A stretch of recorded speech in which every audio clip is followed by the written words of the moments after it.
Long வீடியோல வந்து ஒரு டவுட் கேட்டிருக்காங்க. மிட் பாயிண்ட்னா ஓகே. அண்டர் பஸ்ட் பாயிண்ட்னா என்ன? பஸ்ட் பாயிண்டோட டிஸ்டன்ஸ்னா என்னன்னு சொல்லி கேட்டிருக்காங்க. இந்த ப்ளவுஸோட மிட் பாயிண்ட் வந்து பார்த்துட்டீங்கன்னா 9 இன்ச் இருக்கு. இந்த 9 இன்ச்ச சுத்தி ஒரு 1 இன்ச் டிஸ்டன்ஸ்ல தான் நம்ம 3 டாட்டுமே பிடிப்போம்.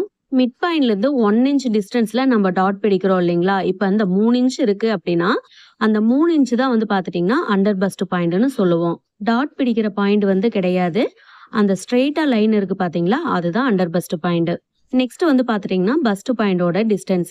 இந்த பஸ்ட் பாயிண்டோட டிஸ்டன்ஸ் அப்படின்னா, 2 பஸ்ட் பாயிண்ட்டுக்கும் எவ்வளோ இடைவெளி இருக்கு அப்படிங்கிறது தான் இந்த மெஷர்மென்ட். பஸ்ட் பாயிண்ட் மெஷர்மென்ட் பொறுத்தவரைக்கும் நம்ம ரெடி மெஷர்மென்ட் மார்க் பண்ணிட்டு, அதுக்கப்புறம் ஒரு 1/2 இன்ச் வந்து நம்ம ஸ்டிச்சிங்க்காக கம்பல்சரி மார்க் பண்ணணும்.